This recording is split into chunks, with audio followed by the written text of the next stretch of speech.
సూర్యాపేటలో ఘరానా దోపిడీ జరిగింది. సాయి సంతోషి జ్యువెలరీ షాపులో 18 కిలోల బంగారం ఆభరణాలను దుండగులు ఎత్తుకెళ్లారు. దుకాణం వెనుక నుంచి గ్యాస్ కట్టర్తో షట్టర్ తొలగించి దొంగలు లోపలికి ప్రవేశించినట్లు తెలుస్తోంది. ఘటనా స్థలంలో పోలీసులు వివరాలు సేకరిస్తున్నారు.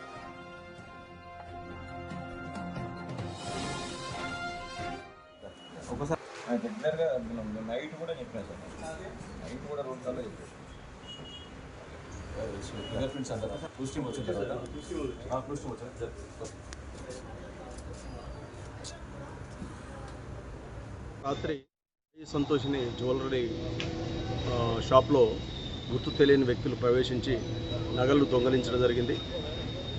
గుర్తు తెలియని దొంగలు వెనక ప్రాంతం నుంచి జ్యువెలరీ షాప్ యొక్క వెనక ప్రాంతం నుంచి ప్రవేశించి గ్యాస్ కట్టర్తో సాయంతో దాన్ని కట్ చేసి ఫస్ట్ వాష్రూమ్ యొక్క గోడను తీసేసి లోపలికి ప్రవేశించి కట్టర్ సాయంతో స్వెట్టరు మరియు అల్మారాను ఓపెన్ చేసి అందులో ఉన్న నగదును దొంగలించడం జరిగింది. దీని యొక్క ఫిర్యాదు మేరకు మేము ఇమ్మీడియట్గా ఇక్కడికి ఈ సంఘటన స్థలానికి చేరుకొని డాగ్ స్క్వాడ్ మరియు క్లోజ్ టీమ్స్ మరియు వాటితోటి క్షుణ్ణంగా పరిశీలించడం జరుగుతుంది. అదేవిధంగా మాకు వీటిని కేసును ఛేదించడానికి ఒక 5 టీంలు టెక్నికల్గా మరియు ఫీల్డ్ పరంగా ఈ నిందితులను గుర్తించడానికి సపరేట్గా ఈ రంగంలోకి దించడం జరిగింది. అతి త్వరలో మేము ఈ నేరం చేసిన నిందితులు ఎవరైతే ఉన్నారో అతి త్వరలో వాళ్ళని గుర్తించి పట్టుకొని నగదును స్వాధీనం చేసుకోవడం జరుగుతుంది.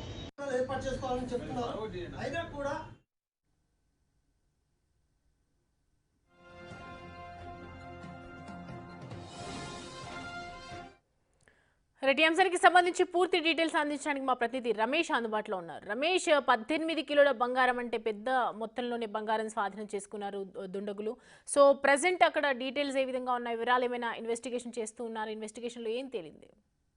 రైట్, షాప్ యజమాని మాత్రం లబోదిబోమంటున్నటువంటి పరిస్థితి. ఎందుకంటే 18 కిలోలు అంటే 18 కోట్లు. ఇప్పుడు బంగారం ధర కూడా అందరూ తెలిసిందే, 18 కోట్లు భారీ చోరీ చెప్పవచ్చు. సూర్యాపేట పట్టణ నడి ఉన్న ఎప్పుడు కూడా ఇంత పెద్ద చోరీ జరగలేదు. మనం బిగ్ టీవీ ఎక్స్క్లూజివ్ గా చూస్తున్నాం. ఏదైతే వెనక భాగం షాపు వెనక భాగం ఉందో వెనక భాగం నుంచి కన్నం పెట్టి కూడా బాత్రూమ్ ద్వారా కూడా డోర్ సైన్స్ అక్కడ కన్నం పెట్టినటువంటి విజువల్స్ లో కూడా చూస్తున్నాం. వారంతా కూడా ఆ వెనక మార్గాన లోనికి రావడం జరిగింది. లోనికి వచ్చిన తర్వాత మొత్తం బంగారు ఆభరణాలు అదేవిధంగా నగదును కూడా దోచుకెళ్లడం జరిగింది. తర్వాత ఉదయాన్నే షాపు తీసినటువంటి యజమాని ఒక్కసారిగా అవాక్కైనటువంటి పరిస్థితి. వెంటనే పోలీసులకు సమాచారం అందించడంతో పోలీసులు రంగంలోకి దిగడం జరిగింది. కొద్దిసేపటినే బిగ్ టీవీతో సూర్యాపేట డిఎస్పీ కూడా ఎక్స్క్లూజివ్ గా మాట్లాడుతూ వెంటనే విచారణ చేపట్టాం. 5 టీంలను కూడా రంగంలోకి దించడం జరిగింది. క్లూజ్ టీం అదేవిధంగా డాగ్ స్క్వాడ్ కూడా రంగంలోకి దించడం జరిగింది. మొత్తం మీద వెనక భాగం నుంచి ఆ కట్ చేసి కూడా గోడను కట్ చేసి లోనికి వచ్చి ఆ తర్వాత షట్టర్ ని కూడా పూర్తిగా ఆ గ్యాస్ కట్టర్ తో కూడా కట్ చేసినటువంటి విజువల్స్ కూడా చూడడం జరిగింది. అదేవిధంగా షాప్ లో ఉన్నటువంటి సీసీ కెమెరా విజువల్స్ ని కూడా పూర్తిగా పరిశీలిస్తున్నటువంటి పరిస్థితి అయితే కనిపిస్తుంది.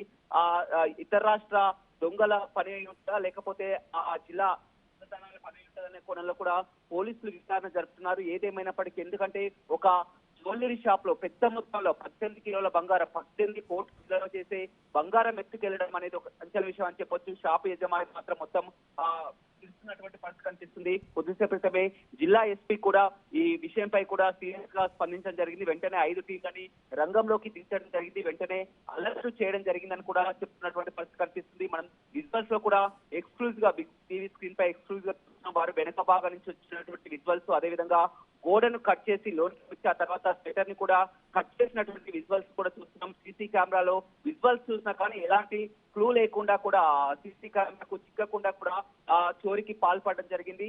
ఎంతమంది పాల్గొన్నారు ఈ చోరీలో, ఎంతమంది పాల్గొన్నారు, అంతర్రాష్ట్ర ముఠాయి ఉండొచ్చిన వీరు ఎక్కడికి వెళ్లారనే కోణంలో కూడా పూర్తిగా సూర్యాపేట కూడల్లో ఉన్నటువంటి ఆ సీసీ కెమెరా విజువల్స్ ను కూడా ఎప్పటికప్పుడు పరిశీలిస్తున్నారు. 5 టీంలు మాత్రం రంగంలోకి దిగినటువంటి పరిస్థితి కనిపిస్తుంది. జ్యువెలరీస్ అనేది సూర్యాపేట పట్టణంలో ఎంతో ఫేమస్ అని చెప్పవచ్చు. గతంలో ఇంత పెద్ద దొంగతనం కూడా సూర్యాపేటలో జరిగి ఉండేది కాదు. మొత్తం ఒక్కసారిగా షాప్ ఆందోళన చెందుతున్నటువంటి పరిస్థితి. పోలీసులు మాత్రం విచారణను వేగవంతం చేసి త్వరలో నిందితులను పట్టుకుంటామని సూర్యాపేట పోలీసులు చెబుతున్నారు. Right Ramesh, thanks for the updates.